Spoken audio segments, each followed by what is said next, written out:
Are you really happy? Hi, I'm Shabir from Team Shabir Akbari. If it's your first time in my channel, welcome.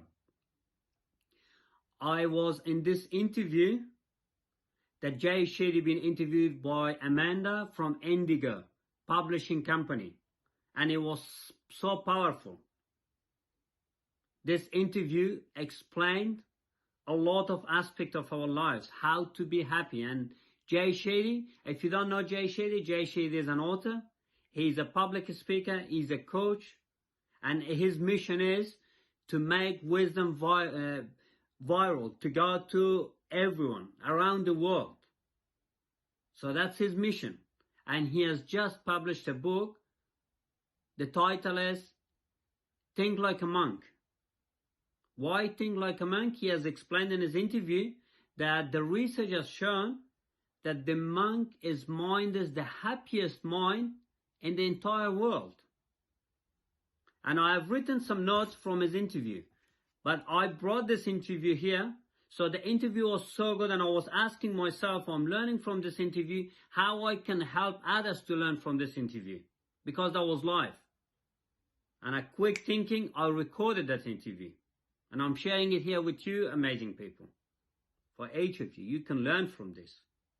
How to be happy. A lot of people out there, they got everything they want in their lives, but they're not happy. Here are some notes that I put in here, and I want to share with you guys. He said in his interview, why we overthink and procrastinate. He explained it really well. He said relationship is an ongoing work. He said relationship is not a destination. It's an ongoing work. And we keep learning by going through this journey of relationship. Life relationship with our family, with our spouse, with our kids, with our parents, brothers, sisters, friends.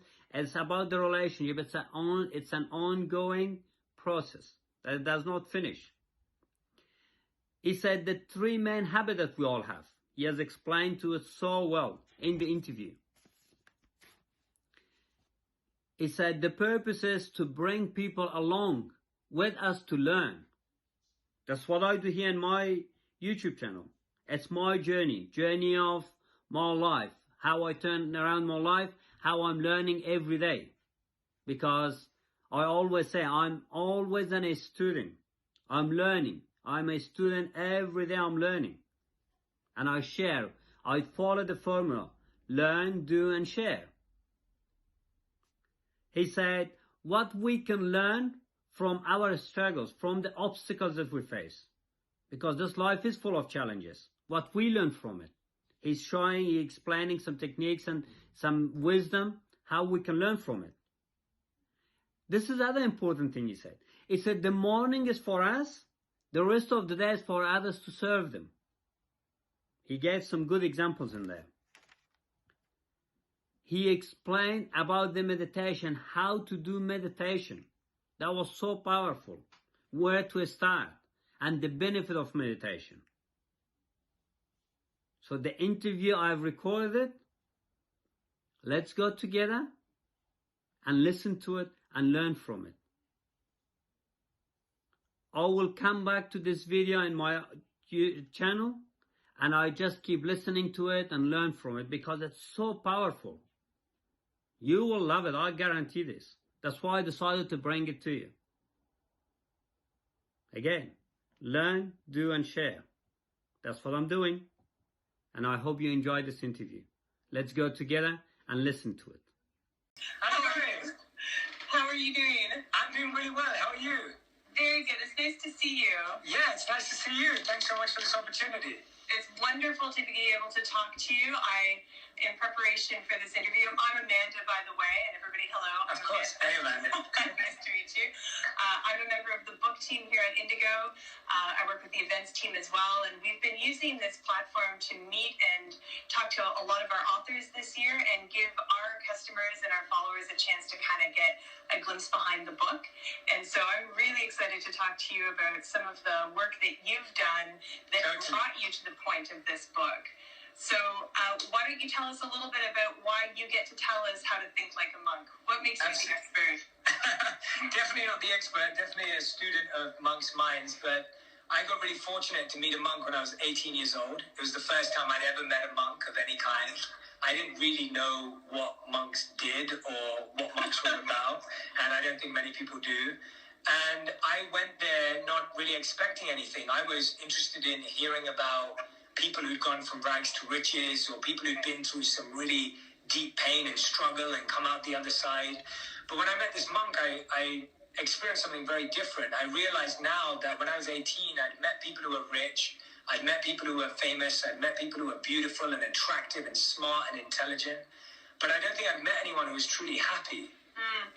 And the monk exuded a natural, and not just energetically, but just in his presence and his tone and his energy, just had a happiness and joy about him. And my 18-year-old self was like, well, there's something interesting in that. So I almost became a student of monks' minds when I was 18.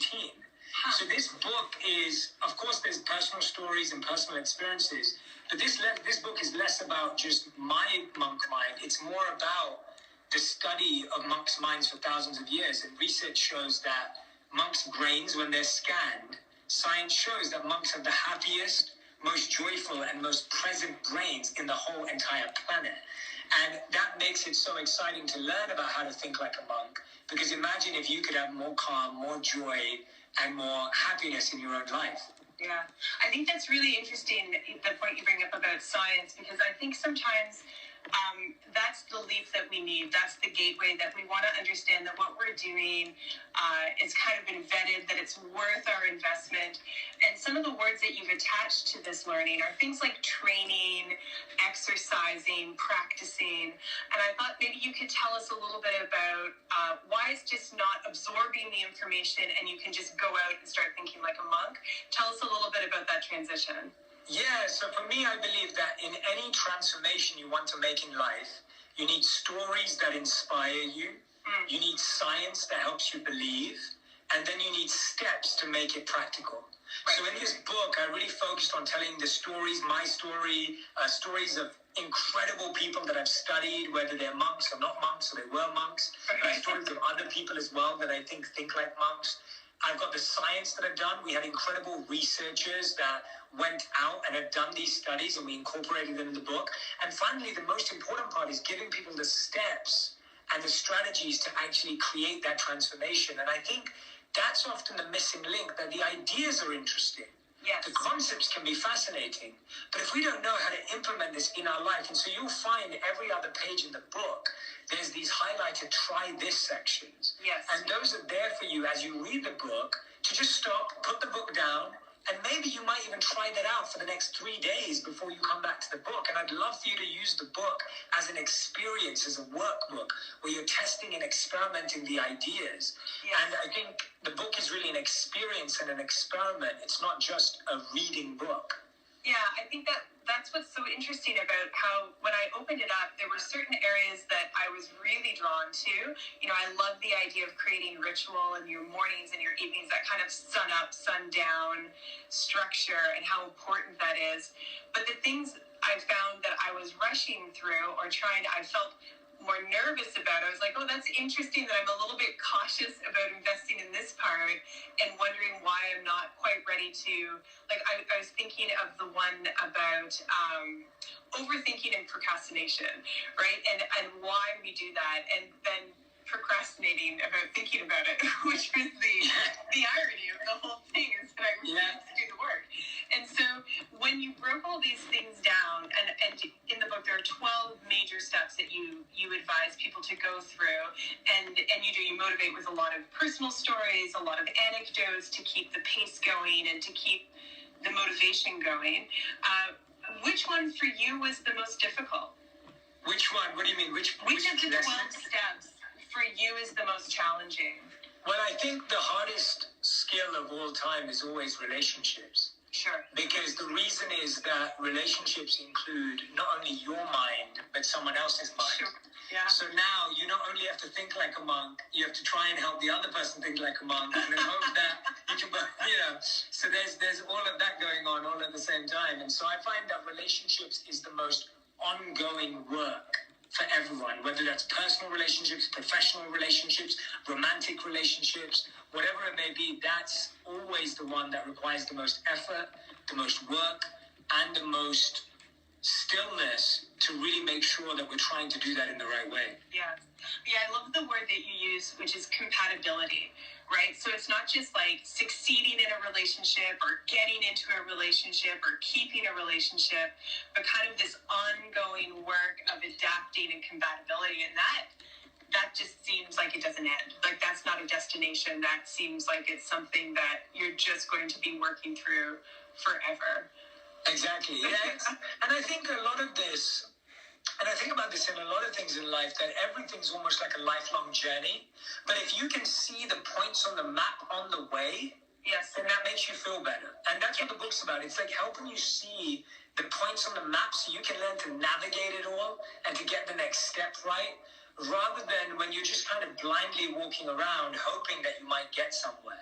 Yes. And so the book's really a navigational guide to help you go, okay, what's my next step? Okay, I recognize that, I've done that part, what do I do now?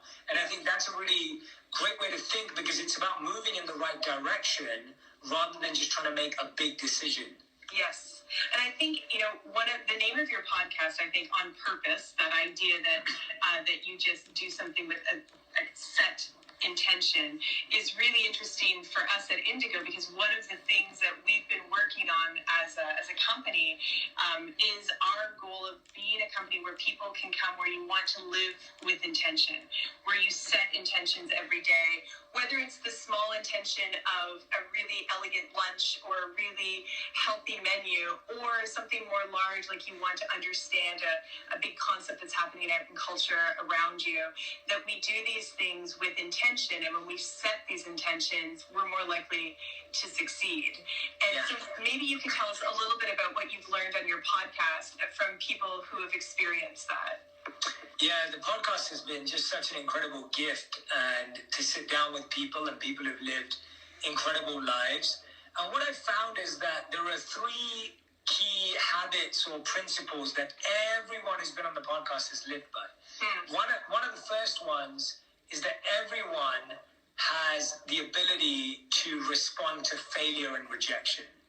Okay. And I think that that's a really difficult thing, but that's what really goes back to our intention. If our intention really is to make a difference in the world, or to serve, or to really, that we really believe in what we're trying to do, then we will go through all sorts of failures and rejections to actually get there. And so I think that's a very normal habit that's also connected to intention. Another thing on the podcast is you realize that everyone is purpose-driven, that there is something beyond just making it and just having stuff that people are motivated by.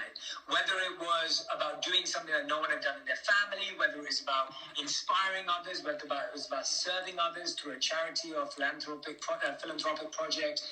There's so many incredible stories of everyone being purpose-driven. And the third one that really, really sticks out to me, that I think is so important, is that the people that I've interviewed, genuinely, they just have an intention of wanting to see positive and beautiful messages spread across the world. Like, they just have this effortless kindness about them. Right. They don't have an ego. They're very approachable and accessible. And so to me, all of those things are reflected in intention, because if you always have the intention to help someone, even if you give them some news or you share something with them that may not feel good in the moment, the intention still carries through. Yeah, I saw this thing online recently about, debates online and, a lot of conflict in families around politics and all those difficult conversations, and the challenge to bring people along with you rather than persuade them to think like you, but how can you bring them a step further along with you? And that to me seemed such a kind way to have a difficult conversation, is that if your intention is to demonstrate kindness in such a way that they want to come along and continue to talk to you about this, surely we'll get a little bit farther along in some of these difficult conversations. Absolutely. How have you found this past year, this very difficult year with a pandemic and businesses shutting down, public speaking events, I imagine, have all but disappeared? How have you stayed connected? What have you learned? What feels different? I think Personally, for me, first of all, I was just really grateful that I was healthy and safe. Yes. And for me and my wife, the first thing that came to our mind was the health and safety of our families and our parents back in London.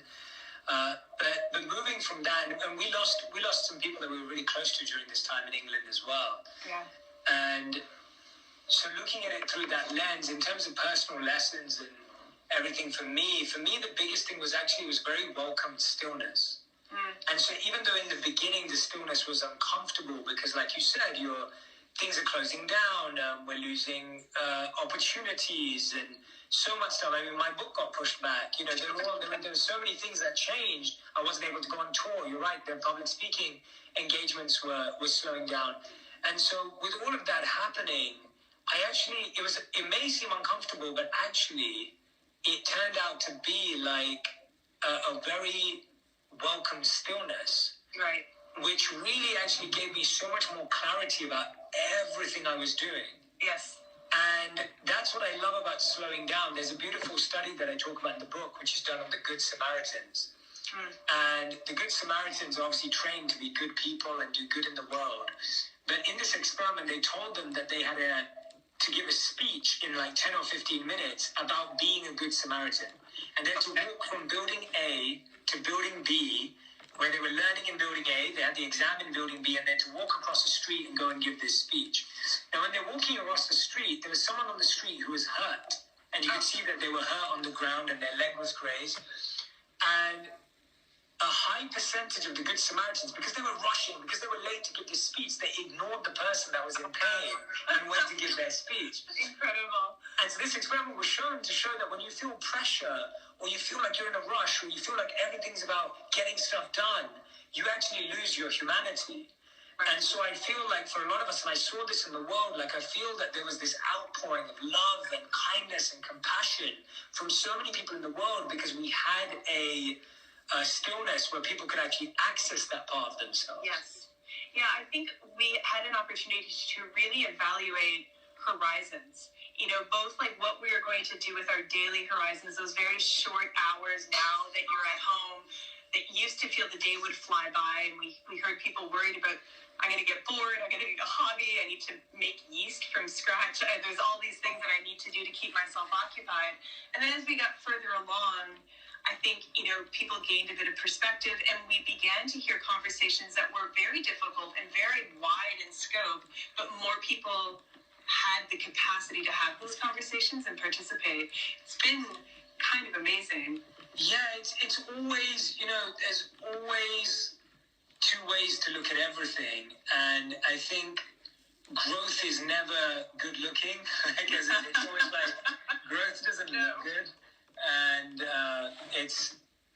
but we have to realize that if we don't grow, then things may feel good or look good, but they're not really good. Yes.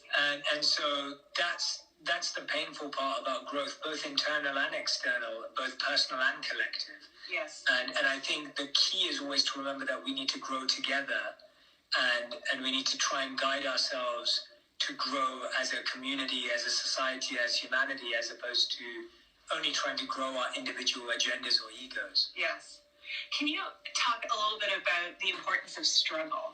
So what we can learn from struggle and why you value that? Yeah, so monks definitely value struggle because it's going to come anyway. Right. So if you know something's going to come and you don't learn to value it, it's even harder, right? The struggle gets harder. It's like if you know it's going to rain and you don't prepare for it or you don't learn to value it, then when it rains, you're going to be really upset and you're going to be really annoyed. And so the first principle is recognizing that struggle is going to come to all of us in loads of different ways, through different interactions, through different experiences. And therefore, we have to have an open mind to it just to make sure that we don't actually, with that resistance, cause more issues. Yes. And so, you know, the great example or analogies that we would use sometimes in monk life, it's like if you're holding onto a rope and someone's trying to pull the rope, and if you keep trying to hold on tighter to it, you're just going to like burn your hand, like the rope's going to rub off. And so it's so important to allow ourselves to understand the value of struggle. The second reason why, or how to value struggle, is to always look to struggle and reflect on what is it trying to share with us? What's it trying to teach us? What can we learn from it? Because if we learn that lesson, then we don't have to have the exam over and over and over and over again. Right, yeah. But if we ignore to go to class that day and we don't learn from it, then we end up just feeling completely lost again and again and again and again. Yeah. So I think that's how we deal with struggle. And the other time during struggle is to remember not to judge yourself too hard and to be compassionate to your own self. I think that's one of the biggest things about the monk mindset is that when you're going through a struggle, it's not like, oh, let me just push through and let me fight it off and let me shed it and let's break this. Like, it's not about breaking stuff, or it's really about letting things dissolve naturally and allowing yourself to have the compassion with yourself and forgiveness with yourself to let that happen rather than trying to like force it off. There's this beautiful theme which we were taught in as monks, which is observing nature. And I believe now there's a scientific word for it, which I believe is called something like biomimicry or symbiosis. And what it basically means is where you try and emulate what you see in nature in life.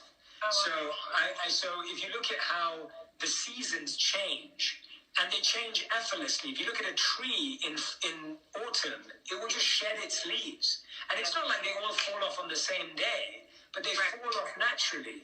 And then if you look at it in spring, flowers just start to bloom. And so in all of our lives, we continuously have to adapt, but it's a natural process of change, not a forced process of change. Yes. Oh, that's beautiful.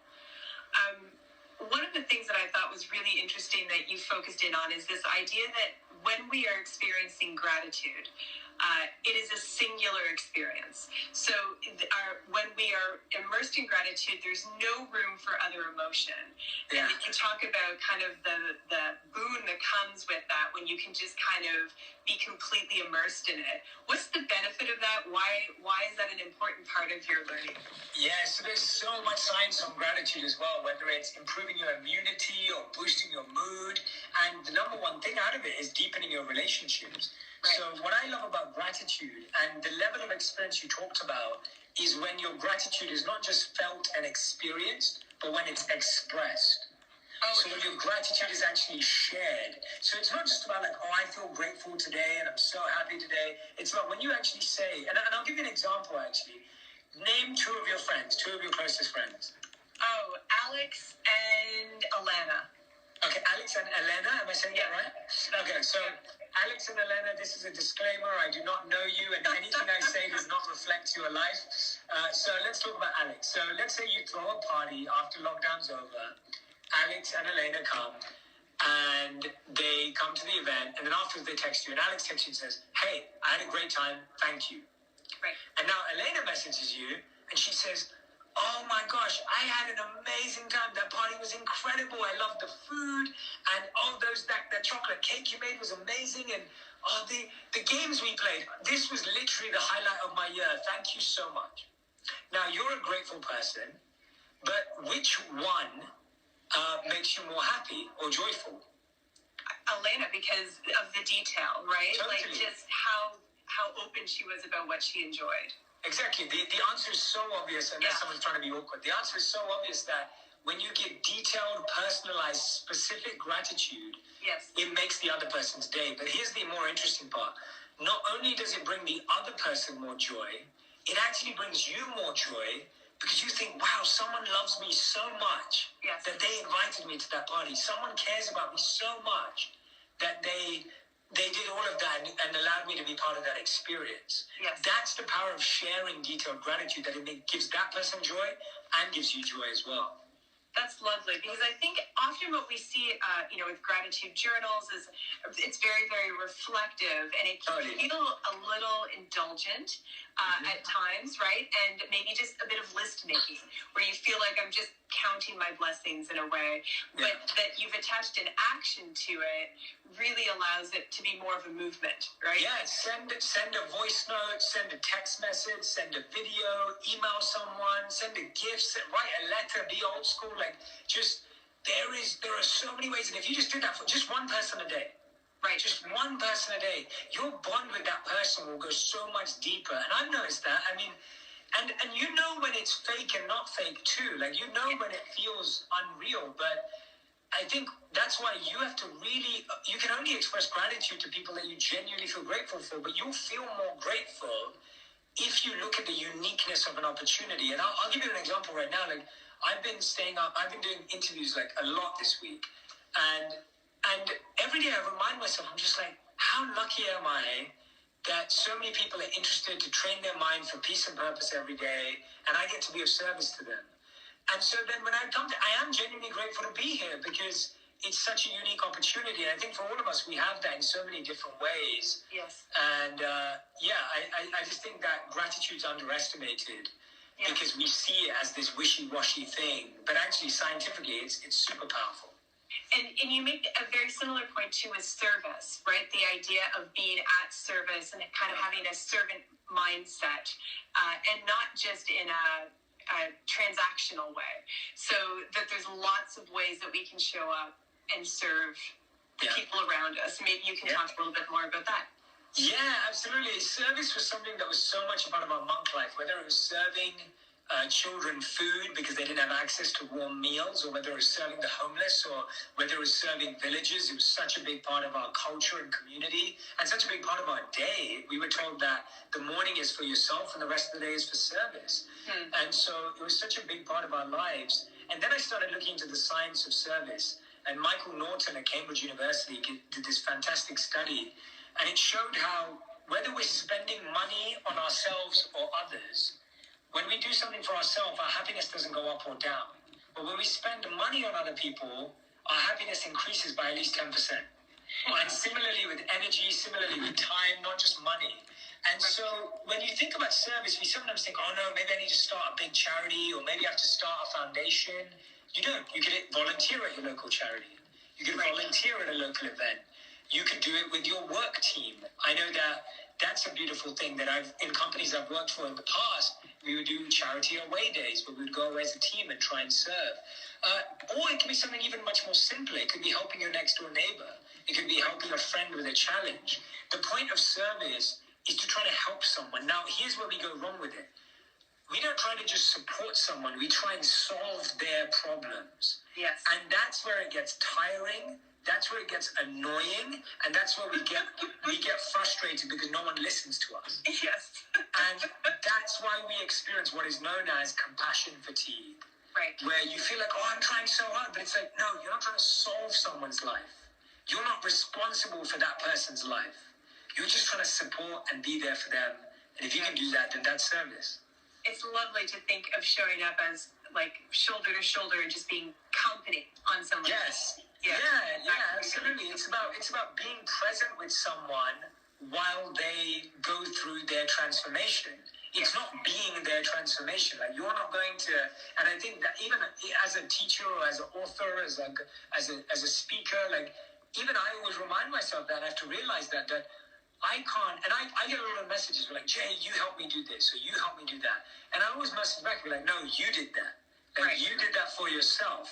And yes, my guidance or my insight may have helped and supported you, and I love that, but I supported you in your growth. I didn't make you grow. I can't do that. No one can. Right. Yeah, that makes a lot of sense. Yeah. I think one of the things that people most often think about, especially when they see a book that has the word monk in it, is we think about some very serious, sober meditation in a big room with brass bells and cross-legged, and it's very, very somber, and that can feel like I'm never going to get there. That is not something I have room for in my life. But you have a very different perspective on meditation. Yeah, absolutely. And by the way, all of that sounds wonderful. So, but no, monks are actually really funny and lighthearted. And if you've ever heard the Dalai Lama speak, he's hilarious. I mean, very clever. He's so childlike in a beautiful way. Mm-hmm. And so monks also know how to have fun, for sure. And I tell some stories of some of the jokes that we would make as monks, or things we'd laugh at. But more importantly, meditation has just so many applications in our life. And I talk about the three main types of meditation in this book, called breathwork, visualization, and mantra, or chanting. Right. And the way I present meditation is really about how everything in life can become a meditation. And my 3 forms of meditation that I remember we did and how we designed our lives as monks was sight design, scent design, and sound design. So sight, scent, and sound. Sight is what you see, scent is what you smell, and sound is what you hear. So all of our senses can be engaged in a way to be uplifted. And that can be a meditation to make us present. So if we take the most basic understanding of meditation is being present, Right. why not use our senses? So when you wake up first thing in the morning, instead of looking at your phone, why not look at a quote that inspires you? Right. Or look at a paragraph from a book that moves you. Or look at a picture of your family that motivates you. Or look at a work of art that just starts your day in awe. Right. Sometimes people put pictures of their most scenic view that they would love to see as their window, but they see that as a picture and it changes your mind. And so just being present through your eyes intentionally is so powerful. That's a beginning of meditation. Right. Another way to meditate is through your scent. So why is it that we feel relaxed in spas? Or why is it that we feel hungry in a restaurant? Because your nose can help you feel certain things. So if you breathe in eucalyptus, lavender, sandalwood, you'll be so present with that scent, it will naturally calm you down and help you meditate better. So that's the beginning. And the final one, sound. We underestimate how incredibly transformative sound can be. And sound is one of the best ways of being present. And we know that sound can make us feel happy through a good song or make us feel sad through a negative song. Right. But what in your life, how can you sound design it differently? Your living room, your car journeys, your bedroom, to actually make you feel present in that space. What is the sound you need to hear? Is it nature sounds? Is it water sounds? Is it a special song that you like? Using the sight, scent, and sound design is a brilliant way to start being present. And these are all very small incremental changes that someone can make just with what's around them by just paying attention to the space around them. And then once you've done that, once you kind of feel like you've got control over your space or you've created enough space for that, then what do you think about? Now that you're present, what do you do? Well, I think the first thing is to get there, and that's a huge achievement in and of itself. And I think that's the mind. The mind always wants to know what's next, and like, what do I solve next, and how do I? And it's like, well, no, actually, if we just were present, can you imagine what will come to you? And that's really what meditation's about. It's so much about being present and still, and seeing what comes to you, because your body and mind and your soul and your heart finally get to communicate with you. So I'll give an example. If you're rushing all about the space, how likely do you think it is for your partner to say, hey, I need to talk to you? They're not going to say that because they just think that you're all over the place. So until you slow down, your partner can't be honest with you. And until you still this, your body and mind and heart can't be honest with you. Right. So really just allowing that stillness to make space for whatever may come, that's a great start. And of course, in the book, I break down how breath work, visualization, and mantra can actually be used to take further steps. And I think this is one of the things that makes this book really, really special, and why I think you should all get a copy and get some for the people that you love, is that I think there's 1,000 doorways into it. I think you don't have to read it from beginning to end. You can pick a chapter and just decide that this is the difficult part of my life. This is where I'm struggling. I'm obsessed with what people think about me. I'm overwhelmed by my tasks at hand. Or negativity. My mornings are a mess. You know, I'm always stressed. My evenings disappear. I'm on my phone. And so I think there's a lot of ways that people can get into this book and see themselves, see the places where they're feeling that difficulty, where they're not still, and then your voice is very present in the book. It's so interesting talking to you because you sound like the book. Good, I'm glad. That's awesome. It's very, very comforting. It feels like you're across the table from me, giving me some good advice and some encouragement to make some decisions. And so you clearly took a lot of time to make sure that all of the speaking and all of the work that you've done interviewing people comes across. It's very personal. It's really Thank you. Yeah, that was the goal. That, the goal's never been to try and tell people what's right, or because I don't think I know what's right for people. It's always been about bringing the tools out so that people can find it for themselves. And yeah, that was the conscious effort with the book, that people should feel like they can have me sitting next to them in their home. Yes. And that in that lots of people at the same time, and people can get what they need from that. So I really appreciate that feedback. Thank you. It's really beautiful. And thank you so much for your time. Hello. How did you go? Did you enjoy the interview? Did you learn anything from it? But hey, we don't learn the first time. Come back to it and listen to it again. And the book that he's talking about, Think Like a Monk, I have ordered the book and I can't wait to receive that book. Because, you know, this life is about being happy. We work so hard to make money. We stress about our job, about our businesses. But what is important? To be happy. Because it's a life journey. We need to enjoy every step of our journey. And he has explained. Come back to this and listen to it. And learn from it, please. And if you care about others, share this video with them. And if the first time you came to my channel, you can subscribe. And click on that bell. You will get notified from my future videos. Because I continuously learn and share here. Because I want to share, I care.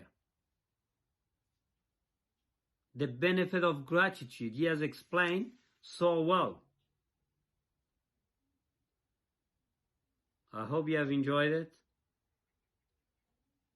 Thank you for watching. Thank you for listening to it.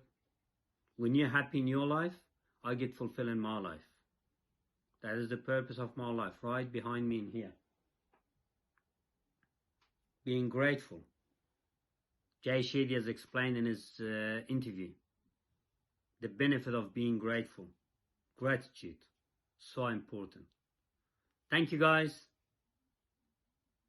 Be happy. Live with passion. Enjoy your life. And learn every day. We're all students. Thank you. And bye for now.